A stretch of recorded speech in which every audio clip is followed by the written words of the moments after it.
መቼስ የሞቱት ሰማያዊውን ዓለም እንደተቀላቀሉ እርግጠኞች ነን። የክርስቶስ ኢየሱስ መንግስት ወራሾች ናቸው።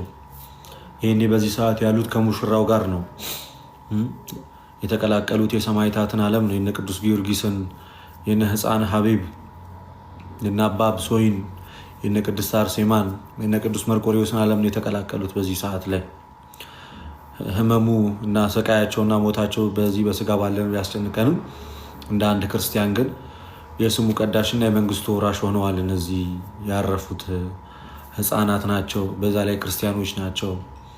ምንም አይነት በደልና ኃጢአት የማያውቁ ክፉና ደጉን ያለዩ ከአንደበታቸው ክፉ ያልወጣ ምስኪን ህፃናት ናቸው እና ልክ እነዛ ሄሮድስ ያስጨፈጨፋቸው ህፃናት አሉ አይደለ? በዚህ በመጽሐፍ ቅዱስ እንደምታውቁት ሄሮድስ ያስጨፈጨፋቸው ህፃናት እነሱን እንደማለት ነው። እነሱ በሰማይ ሰማያዊ ምስጋናን እየሰሙ ያሉ እነዛ 144,000 ህፃናት ብሎ ያስቀመጣቸው ዮሐንስ ራእይ ላይ ማለት ነው።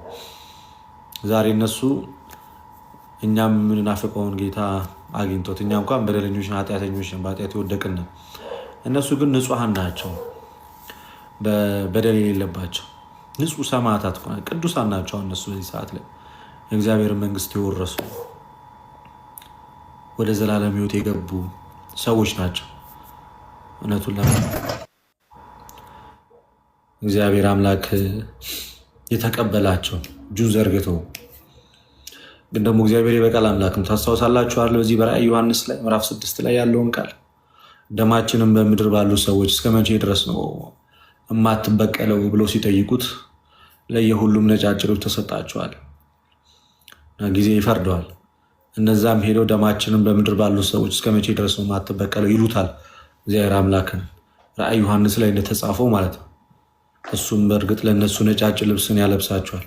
የሚበቀልበት ጊዜ ይመጣል። ሲበቀል ግን እግዚአብሔር አምላክ አጋዥ አይፈልግ፣ አማካሪ አይፈልግ። እጁን ሲያነሳና ሲሰነዝር ሰማይን ሲለጉመው እና ምድሪቷን ያለ እህል ሲያስቀራት ማለት ነው። ዝናብ ሲከለክላትና ሰውን በረሃብ በቸነፈር ሲጨርሰው ማንም አያስቆመው እግዚአብሔር።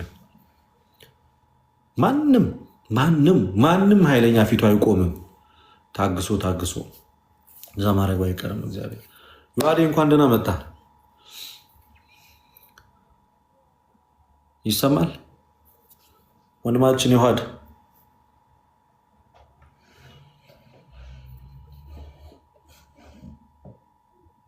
ዮሐዴ እሺ፣ የተሰማው አይደለም እና እንዳትበላ ስልክህን ደግሞ ዮሐድ ከዚህ በፊት ስልኩን እንደዚህ ጆሮ ላይ አድርጎ ምናምን ሲሄድ ተበልጦበታል። እና ራእይ ዮሐንስ ላይ ያሉትን ህፃናት አስታወሳችኋቸው አይደለ? በምድር ባሉ ሰዎች ላይ እስከ መቼ ድረስ ነው ደማችንን ማትበቀለው ይጠይቃሉ እነዚህ ነፍሳት። የምር እግዚአብሔር ኃያል አምላክ ነው። ጊዜም ያልፋል። በጣም አያልፉም ብለን የምናስባቸው ሰዎች አስጨናቂ የነበሩትን ጊዜያቶች እግዚአብሔር አሳልፏል። በዲዮቅልጥያኖስ ጊዜ የነበረውን የዘመነ ሰማዕታት ጊዜ እግዚአብሔር አሳልፏል። የትላንትናውንም ያሳልፋል። ወንበር ላይ ተቀምጦ የሚቀር መንግስት የለም። ጊዜ የማይለውጠው የለም። እማያልፍ የለም። ሁሉም ያልፋል። ሁሉም የማያልፈው እግዚአብሔር ብቻ። ትውልድ ያልፋል፣ ትውልድ ይተካል። ቆሞ የተራመደ በአልጋ ይተኛል። በልቶ የጠገበ ነገ ይራባል። እጁን የሰነዘረና ሰው የገደለ ነገ እሱም መከራ ይደርስበታል። ሁሉም ያገኘዋል የእጁን። ሁሉም ግፍ ያደረገው ህፃናት ላይ ያለ ርህራሄ የተኮሰው ወንበር ላይ ደግሞ ቁጭ ብሎ ግፉን እያየ ዝም ያለው መፍትሄ ኖሮት መጠበቅ ሲችል መንጋዎቹን መጠበቅ ሲችል ከፊት መምራት ሲችል ጸጥ ያለው አይቶ እንዳላየ ሆኖ ያለፈው ሰምቶ እንዳልሰማ ለሆነ ለሱም ሁሉ በቤቱ ይገባል። ሁሉም ጋር ይደርሳል። ይመጣል። እግዚአብሔር እየዞረ ነው የመጣው። የማይፈርድ አምላክ አይደለም ያለን። እኛ በአይናችን ምናልባት ላናይ እንችላለን። እርሱ ግን እነዛን ክፉ ሰዎች ግን እንዴት እንደሚያደርጋቸው ግን እሱ ያውቅበታል።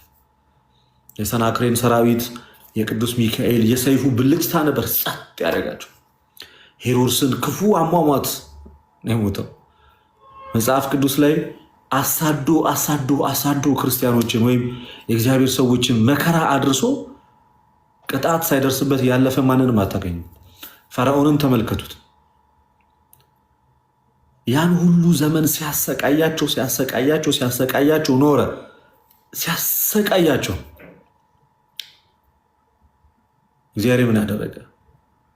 ፈርዖንና ሰራዊቱን በኤርትራ ባህር የጣለ አይደል የሚለው መዝሙረኛው ዳዊት መዝሙር 135 ላይ ጸጥ። እነሱን በደረቅ አሻገረና እግዚአብሔር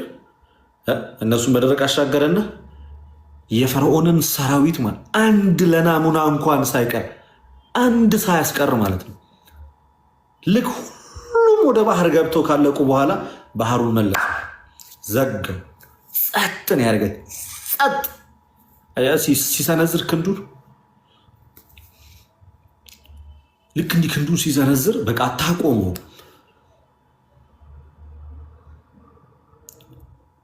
አሁን በቃ እንደዛ ብለን የምንጮህበት ሰዓት ቢደርስ በጣም ደስ ይለኛል። ኦኬ ክንድህን አንሳ እያለን ማለት ነው። አቤቱ ኃይልን ግለጥ፣ ተአምራትህን ግለጥ፣ ማዳንህን አሳይ እያለን ብንጮህ ወደ እግዚአብሔር በጣም ነው ደስ የሚለኝ። አያችሁ ሁሉንም ዳንኤልን አያቸው። ወደ አንበሳ ጉድጓድ ሲጣል አብሮት ገባ። ከዛ ዳንኤልን አንበሶቹ አልበሉትም፣ እሱን የጣሉት ግን ተበሉ። ክርስቲያኖች ላይ ግፍ ሰርቶ ማለት ነው ሊገል ይችላል ሳያቋርጥ። የመንግስተ ሰማያት ሙሽራ ያደርጋቸዋል። በእርግጥ በገደለ ቁጥር የመንግስተ ሰማያት ሙሽራ ያደርጋቸዋል። ከኛ ቢጎል ግን በሰማይ ይጨምራል። በምድር ባለነው ይጎላል የክርስቲያኑ ቁጥር። እየተገደልን አንበዛም፣ እየተገደልን እንቀንሳለን። እየተገደልን ስንመጣ እየቀነስን ነው አይደል የምንመጣው። በሰማይ ግን ብዙ ሙሽራዎችን ብዙ ሰማዕታትን እያፈራ ነው የምንሄደው። ከዛም እግዚአብሔር ደግሞ ክንዱን አንድ ቀን ያነሳል።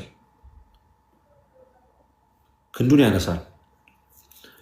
ከፊቱ የዛን ሰዓት ላይ ማንም መቆም አይችልም።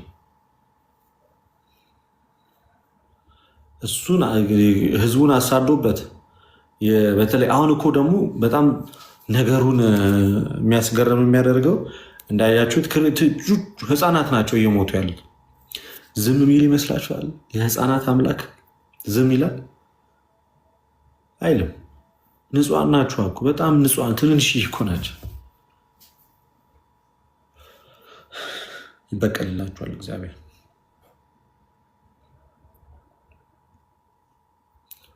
ይበቀልላቸዋል። የእኛ አምላክ እግዚአብሔር ይበቀልላቸዋል።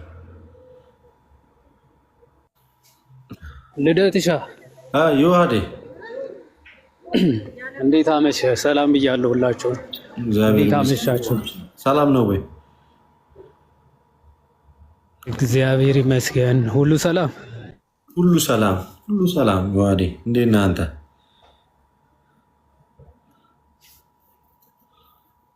አለን እግዚአብሔር ይመስገን። ተጠፋፋና ተጠፋፋን። በቃ ይሄ እንግዲህ እረፍት የሌላት ቤተክርስቲያን፣ ሞት ቁርሷ ሞት ራቷ የሆነ ቤተክርስቲያን ልጆቿን በየቀኑ እየቀበረች ነው።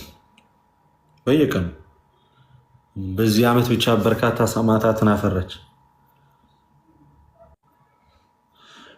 በተለይ የሃይማኖት መግለጫው ለሁለተኛ ጊዜ ቤተክርስቲያኒቷ ላይ የተደረገ ግድያ ነው። እሱ ራሱ መግለጫው በራሱ እንዴት ያስጠላል። ባታወሩልንስ እግዚአብሔር ምን ይጠቅመናል? የሃይማኖት ጉዳይ ቢያወራ የኢትዮጵያ ኦርቶዶክስ ተዋሕዶ ቤተክርስቲያን የቋሚ ሲኖዶስ እንደዚህ ተነስቶ ባያወራስ? ዝም ቢሉ በቃ እንዲህ ከሆነ የሚያወሩት ጸጥ ቢሉስ? እንዲህ ከሆነ የሚያወሩት ወይኔ ጉዴ! ወዶ አይስቋል። ያንን ቪዲዮ አይተዋል? ዮሐዴ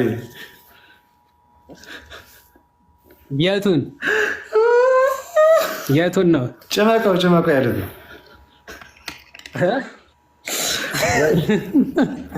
እምባውም በቀጣዩ ፓርት የተባለ ቀጣይ ፓርት ላይ እስኪ በዚህ ሰዓት የሚቀልድ አይጠፋም። ከመግለጫው ግን ይሻላል አይሻልም? ከመግለጫው እሱ ይሻላል እንዲህ በጣም ቢያንስ ሞክሯል ትላለህ። አክቹዋሊ እውነት ምንድነው ከሰደበኝ የነገረኝ የሚባል አይነት ነገር አለና ከገደሉን በላይ በጣም የጎዳን ደግሞ የነዚህ መግለጫ ነው እውነት ለመናገር ማለት ነው። አንዳንዴ ባያወሩ ምናምን የምትላቸው አይነት ነገሮች አሉ። የሆነ ዝም ቢሉ ይሻላል። አንዳንዴ የሆነ አጣሪ ኮሚቴ ምናምን ተዋቅሮ ምናምን ተብሎ ኮሚቴው ራሱ ማን እንዳዋቀረው እንዴት እንደተዋቀረ ምናምን አይታወቅም። 10 ምናምን ሜምበርስ ያሉበት ነው ተባለ። ከ10ሩ 3 ኦርቶዶክሳውያን ናቸው፣ ሌሎቹ ሙስሊምና ፖሊሶች ናቸው ማለት ነው። ጀስት ኢማጂን ይሄ ኮሚቴ አጣራ ብትለው ምን አይነት መረጃ ነው ራሱ ሊሰጥ የሚችለው? ራሱ የቻለ ችግር ሆኖ ሳለ በጣም የሚገርመው ደግሞ በ5 ወር በ4 ቀን ውስጥ የሆነ 4 ወረዳዎች ምናምን ሄደው አጠኑ ተባለ። ቀልድ ነው እየተያዘ ያለው ማለት የሚሞተው ነፍስ እንዴት ነው እንደ ቀልድ እየታየ ያለው? እንዴት ነው በሚሞቱት ላይ ወይም ደግሞ በአንዴ 25 ሰው አንድ ጉድጓድ ውስጥ እየተቀበረ ከዛ እንደ ቀልድ ዝም ብለህ ማንም የሬሳ ጥናት ምናምን እውቀት የለም ማንም 7 በመተን ጥናት አደረግን በ5 ቀን 4 ወረዳ ውስጥ ምናምን እዛውም ግድያ ስቲል ማለት ነው ስቲል እየተገደሉ ነው። ስቲል እየተገደሉ ያሉ ማህበረሰቦች ላይ ጥናት እንዴት ነው መግለጫ ጥናት አድርገህ እንዴት ነው መግለጫ ራሱ ልትሰጥ የምችለው? ምን አይነት ጥናትስ ነው ሊደረግ የሚችለው? እውነት ለመናገር ማለት ጭራሽ ደግሞ መግለጫው የሚለው ሃይማኖታዊም ፖለቲካ ምንድነው ብሔርም ሃይማኖትም ተኮር ያላደረገ ግድያ ነው እየተደረገ ያለው አሉ። ከዛ በምን ታወቀ ብለህ ስጠይቃቸው እዛ ምን ይላል? የሟቾች ቁጥር፣ የሟቾች ማንነት እና የሞቱበት አሟሟት በሚቀጥለው ጊዜ ጥናት አድርገን የምናቀርብ ይሆናል።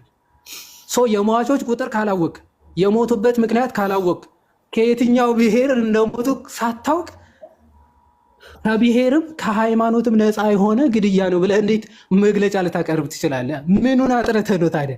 ቁጥሩን ሳታቅ ከየትኛው ሃይማኖት እንደተገደለ ሳታቅ መግለጫ አውጥተህ ቁጥሩና ከየትኛው ሃይማኖት እንደሞቱ በቀጣይ መግለጫ ምንሰጥ ይሆናል። እንደዚህ አይነት ይቅርታ አድርጉልኝ፣ እንደዚህ አይነት የአላዋቂ ስብስብ የአላዋቂ መግለጫ በህይወት ታሪክም ተደርጎም ተሰምቶም አይታወቅም። ኦኬ፣ ከሚገድሉት በላይ ሰውን ልቡን የሚያደሙ ለሰው የማይራሩ ጨካኞች ማለት እነዚህ ናቸው። በሟች ቤተሰቦች ላይ የሚቀልዱ ማለት ነው። በሞቱት ቤተሰቦች ላይ ቀልድ የሚቀልዱ በጣም ነውር ነው እውነት ለመናገር ማለት ነው። እንደዚህ አይነት መግለጫ ጭራሽ አይሰጥም። ሳታጠና ማስረጃ ሳትይዝ መግለጫ አይሰጥም። ሲጀምር ሃይማኖታዊ ይዘት የለውም ለማለት ራሱ ምን ያክል ኦርቶዶክሳውያን ተገደሉ የሚል ማስረጃ ልታቀርብ ይገባሃል እኮ። ሃይማኖታዊ ይዘት የለውም ለማለት ማለት ነገሩን ወደ ፖለቲካ ለማዞር ይህ በጣም ሼም ነው። ኦኬ፣ ፖለቲካዊ ይዘት ያለው እንዳይመስል በሃይማኖት ተቋማት በኩል ኦርቶዶክሳውያን እየተገደሉ አይደለም ብሎ የኦርቶዶክሳውያንን ሞት ለማዳፈን ፖለቲካ በሃይማኖት ተቋም ስር መሰራቱ በጣም ነውር ነው እውነት ለመናገር። ይሄ ለሁለተኛ ጊዜ ኦርቶዶክስ ላይ እየተደረገ ያለው። በእፎይ ጊዜም ታስታውሳላችሁ አይደለ? በተለይ አንዳንድ ኦርቶዶክሳውያን በነብዩ ሰለላሁ ዐለይሂ ወሰለም አላህ ህዝነት በእሳቸው ላይ ይሁንና ብሎ መግለጫ የሚያወጣ ቀሲስ ሆኖ የአላህ ህዝነት በእሳቸው ላይ ይሁንና ብሎ የሚያወጣ የሃይማኖት ተቋም ጀስት ኢማጂን። ሃይማኖት ከሃይማኖት ለማጋጨት ሰዎች ሰውን ለመግደል ተደራጅተው እየፈለጉ ምን ብሎ ነው መግለጫ ያወጣ? በዛ ላይ ደግሞ ስቲል አሁንም ግድያው ሳይቆም በየዕለቱ በትንሹ 3 ህፃናት እየተገደሉ ሃይማኖታዊ ይዘት ግን የለውም ብሎ ለማውጣት የሚደፍር ተቋም በጣም ነውር እውነት ለመናገር በጣም ለነገሩ እንትና ነቃ ጥበብ የተናገሩት ነገር አለ። አንዳንዴ ቤተክርስቲያን መፈራት ለዓለም የምታስፈራ ቤተክርስቲያን የአባቶች ጽኑ ለእምነታቸው መቆም ስለሌለ ነው ማለት። ማንም እየተነሳ ቤተክርስቲያኒቱ እንደፈለገ መግለጫ ይሰጥባታል ማለት ነው። አባቶች ዝም ምንም ስለሆነ ተነስቶ መግለጫ ቢሰጥ በቤተክርስቲያኒቱ ላይ የፈለገውን ነገር ቢያወራ ማንም የሚናገር ስለሌለ ማንም እየተነሳ የኦርቶዶክሳውያን ሞት ላይ የተነሳ ኦኬ ኦርቶዶክሶች አይደሉም የሞቱት ምንም የሞተ የለም ብሎ ራሱ የወረዳ አስተዳዳሪ ምንም የሞተ ራሱ የለም ብሎ መግለጫ ያወጣል። ይህን ሁሉ ለምደው ዝምታ፣ አባቶች ዝምታ። አንድ መሆን በጣም በዚህ ሰዓት የክርስቲያኑን አንድ ሆኖ ቤተ ክርስቲያኒቱን ቀደመ ክብሯ መመለስ የክርስቲያኑን ግዴታ ነው። የቀደመ ማንነቷ መመለስ የሁላችን ግዴታ ነው። ጸሎት የሚችል በጸሎቱ ኦኬ መስራት የሚችል ሁሉም በየአቅሙ መስራት የሚችልበት ዘመን ነው። ኦኬ እነ ሀቢብ ጊዮርጊስ ዘመን ታስታውሳላችሁ። በግብፅ የተሰራ በወጣቶች ነው ቤተክርስቲያኒቱ ተከብራ ተፈርታ እንድትኖር ያደረጋት ማለት ነው። የአቡነ ሽኖዳ ቅድስና የእሳቸው ጸሎት ቤተክርስቲያኒቱ ተፈርታ ተከብራ እንድትኖር ሚኒማም ክርስቲያኖች በሚኖሩባት በግብፅ ተከብራ እንድትኖር ቤተክርስቲያኒቱ ያደረጋት ለሃይማኖት ያላቸው ቁርጠኝነት ከዛ ደግሞ ከእግዚአብሔር ጋር ያላቸው አንድነት ቤተክርስቲያኒቱን ጸጥታ እንድትቀጥል ምናምን ያደረጋት ማለት እግዚአብሔር አምላክ ሁላችንም ይርዳን። ዝም ማለት ራሱ የአርሜኒያው ጳጳስ ተነግሯል። ክርስቲያኖች ሲገደሉ በግድያቸው ዝም ማለት ራሱ ግድያውን መተባበር ነው፣ ወይም ደግሞ ጄኖሳይዱ ላይ እጅን ማካተት ነው ማለት መተባበር ነው። ልክ በአፍኒና በፊንሃስ ኃጢአት የኤሊ ዝምታ አይደል እስራኤል የታቦተ ጽዮንን እንድትማረክ እንዲሰደዱ እንዳደረጋቸው ሁሉ የአባቶች ዝምታ የክርስቲያኖች ህልቂት ድምፅ አለመሆን ራሱ ለሀገሪቱ ለቤተ ክርስቲያኒቱም ትልቅ ችግር ነው። የእነሱ ዝም ማለት ክርስቲያኖች ሳያልቁ ዝም ማለት ቤተ ክርስቲያኒቱም ሀገሪቱም ችግር መፍጠር። ስለዚህ ሁላችንም ይሄንን ነገር መቆም እስኪችልበት ድረስ ሁላችንም ድምፅ ሆነን ማድረግ የሚገባ ማድረግ እንደሚገባ የሚያሳይ ነገር ነው እና በጣም ያሳዝናል። እግዚአብሔር አምላክ ማስተዋሉና ልቦናውን ይስጣቸው አባቶቻችንም ጭምር ማለት ነው። ይህንን ተቋም ደግሞ ቅርቡ ይቅርታ ይጠይቃል ብያ ማለት እንደዚህ አይነት መግለጫ በጣም የሚያሳዝንም ስለሆነ ማለት ነው። ሰው ይቅርታ የማይል ከሆነ በጣም የሚያሳዝን ድርጊት ነው የሚሆነው ብዬ የማስበው እና ይህን ለማለት ነው። ልደት እግዚአብሔር ያክብርልን። እናመሰግናለን። ቀሲስ ዲበኩሉ እንኳን ደህና መጡ። አባቶችን አላየውም ነበረ፣ ከታች ሌላ ስልክ ላይ እያየው ነበረ መልእክቶችን እና እንኳን ደህና መጡ ቀሲስ። እንኳን ደህና ቆያችሁኝ። ልደተ ቃል ጠፍተሃል። ወንድማችን ዮሐድ ቃለ ሕይወት ያሰማልን። በጣም በሚገርም ሁኔታ ነው ሀሳቡን የገለጸውና የውስጤን ነው የቆሰቆሰው። እግዚአብሔር ይስጥን፣ ከልብ እናመሰግናለን። እንደናንተ ያሉትን ያብዛልን። ልደተ ቃል ላይ እኔ እንኳ የሆነ አጭር ነገር ብዬ ልውረድ። ሰዓት ከ10 ደቂቃ ብቻ ነው ያለኝና በዚሁ የተሰማኝን ስሜት ገልጬ በወርድ ከፈቀድክልኝ።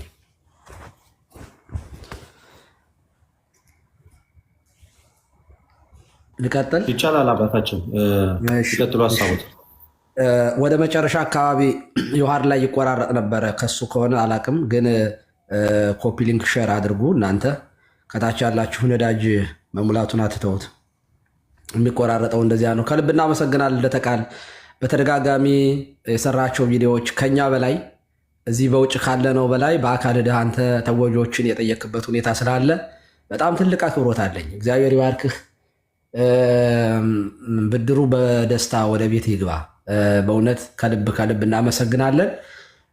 ከደቂቃዎች በፊት ከህብር ሪዶ ጋር ቃለ መጠይቅ አድርጎልኝ ሀሳቤን ስገልጥ ነበረ። ወንድማችን ሀብታሙ የህብር ሪዶ አዘጋጅ ባለፈውም ከ3 ቀን በፊት የሰጠናቸው ያስተላልፍነው መልእክት አለ። ሁላችሁም ገብታችሁ ያንን ተመልከቱ። ሀሳቤን በሰፊው እዚያ ላይ አጋርቻለሁኝ። የሆነ ሆኖ ይሄ የሃይማኖት ተቋም የተባለው ሲጀመር የሃይማኖት ተቋም የኦርቶዶክስና የእስልምና ብቻ አይደለም።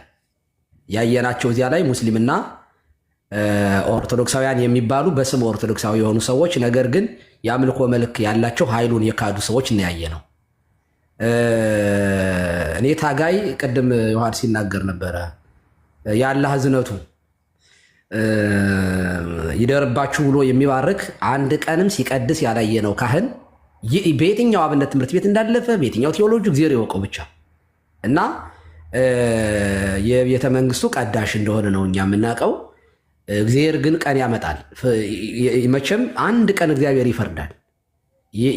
ክርስቲያን ደሙ ይጮሃል። የአቤል ደም ይጮህ የለ፣ የዘካርያስ ደም ይጮህ የለ፣ በዚያ በራዕየ ዮሐንስ ያሉ ህፃናቱ የታረዱት ሁሉ ይጮህ የለ፣ ድምፃቸው ይሰማ የለ።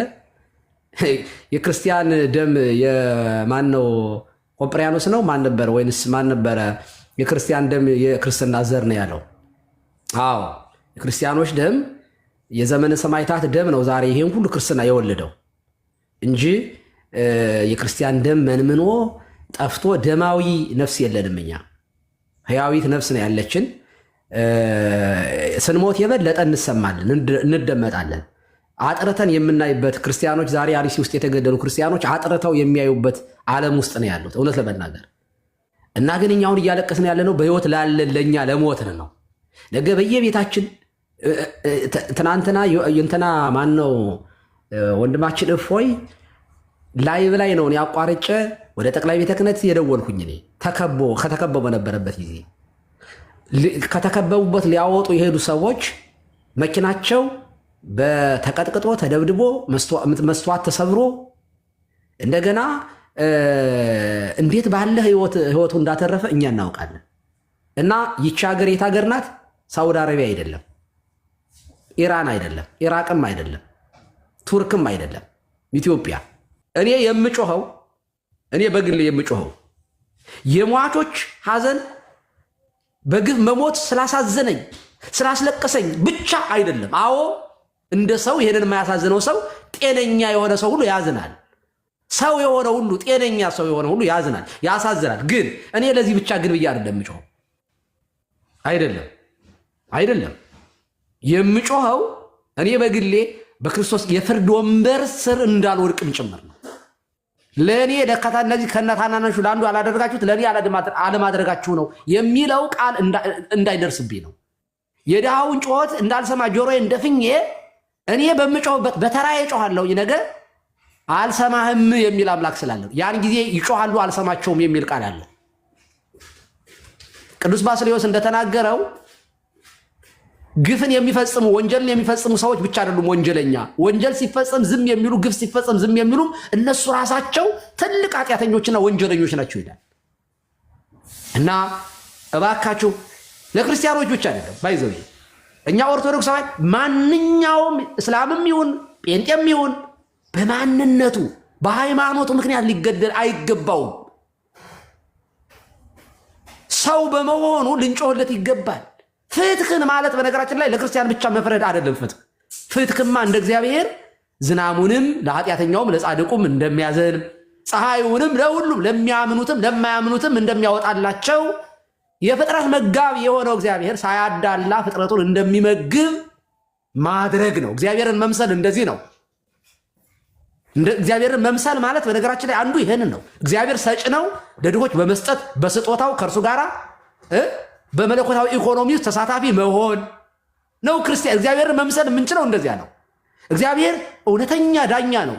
ፍትህን ለሁሉም ፍቅራችን ያለ ግብዝነት በሆነበት ፍቅር መዋደድ ነው እና ለምስኪኖቹ ጩሁላቸው፣ ፍርድን ፈልጉ፣ ፍትህን ፈልጉ፣ ለድሆች ጩሁላቸው ተብሎ ተጽፏል። እና ለድሆች የምትጮሁ ደስ ይበላችሁ።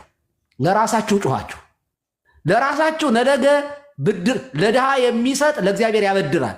ለድሆች የምታደርጉት ነገር ለምስኪኖች ለራሳችሁ ብድር ነው ወዳጅ። ዮሐድ የሚናገረው ለራሱ ጭምር ነው። ልደተ ቃል የሚጮኸው ለራሱ ጭምር ነው። ሌሎች ወንድሞቻችን እነ ፋሲካው፣ እነ ዛማኑኤል፣ እነ ቴዶ ሌሎቹም የሚጮሁት ለራሳቸው ጭምር ነው ወገኖቼ። እና እንደዚህ የምትጮሁ አይምሮ ያላችሁ ሰዎች ቡሩካን ናችሁ። እግዚአብሔር ይጠብቃችሁ። እግዚአብሔር ከእናንተ ጋር ይሁን። እግዚአብሔር ዘመናችሁን ይባርክ። ከክፉ ነገር እንደዚህ ካለ ሞት በቤታችሁ እንዳይገባ እግዚአብሔር ይጠብቃችሁ። ለሞቱት ወገኖቻችን እረፍተ ነፍስን፣ ለቤተሰቦቻቸው መጽናናትን፣ ለእኛ ደግሞ ከወንጀለኞች ጋር በዝምታ ከመተባበር እግዚአብሔር አምላካችን አይምሯችንን፣ አንደበታችንን፣ ህሊናችንን ይቆጣጠርልን፣ ይጠብቅልን። ሁልጊዜም ለምስኪኖች ድምፅ እንድንሆን እግዚአብሔር ይርዳን። ከልብ ነው የማመሰግነው። ድምፅ ሁኑ፣ ጩሁላቸው፣ ተደራጅታችሁ ወንድሞቻችንን ጠብቁ። ነግበኔ ነው በሉ። እግዚአብሔር ይስጥልኝ። አመሰግናለሁ። ልደትዬ እወጣለሁኝ፣ ሌላ ስብሰባ ስላለኝ ወደዚያ መሄድ ስላለብኝ። ቃለ ሕይወት ያሰማልን። እግዚአብሔር ያክብር። ቃለ ሕይወት ያሰማልን። ቀሲስ ይፍቱን ይባርኩ። ይባርካችሁ። ያሰማልን። ይፍቱን። ተባረኩ፣ በርቱ፣ አንድ ሁኑ። በዚህ ጉዳይ ላይ ማንኛውም ሰው ይሄ እውነት ለመናገር ይሄ ግድያ ለኦርቶዶክስ ብቻ አይደለም። ፕሮቴስታንቶችንም ሲገሉን ካቶሊክ ናቸው፣ ፕሮቴስታንት ናቸው፣ ኦርቶዶክስ ናቸው ብለው እነዚህ ሰዎች አይተውንም። እኛ በእስልምና ውስጥ የተለያየ የእስልምና አይነት አንዱን ለመግደል ለማጥፋት የሚፈላለጉ እንዳሉ እኛ አናውቅም። እኛ የምናውቀው አንድ ሙስሊም እንዳለ ነው። እነሱም አንድ እንደሆነ ነው። በዚህ ጉዳይ ላይ ሲገሉን አይመርጡንም። እውነት ለመናገር አይመርጡም።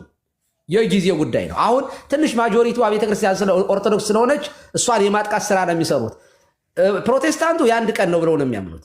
ገዳዮች እኔ ሁሉም ሙስሊም አይደለም እያወራው ያለሁት እንደነ ሀጂ ሙፍቲ ያሉ ጤነኛ አይምሮ ያላቸው ሙስሊሞች እየሄዱብን ነው። እንጸልያለን። እንደዚህ ያሉ ሙስሊሞች እንዲበዙ እንደነ ሀጂ ሙፍቲ ያሉት እንዲበዙ እንመኛለን። ጤነኛ አይምሮ ያላቸው ማህበረሰቡን በፍቅር የሚያዩ በነገራችን ላይ አርሲ ውስጥ አብረው ከተገደሉት ሰዎች በዚህ አጋጣሚ እንድታውቁት ሌሎችም ሙስሊሞች አሉ ተብሏል አይደል? እነዚህ ሙስሊሞች ክርስቲያኖችን ደብቃቸዋል ተብለው ነው የሞቱት። እንድታውቁት አሉ። ክርስቲያኖችን ለምን ይገደላሉ ለምን ያሉ ሙስሊሞች አብረው ተገድለዋል። ባይዘው እንደዚህ ያሉ ሙስሊሞች ክርስቲያኖችን በመጠበቃቸው የሞቱት ሙስሊሞች እኛ ይኮነናሉ ብለን አናምንም። ደማቸው እንደ ጥምቀት ይሆናል ብለን እናምናለን።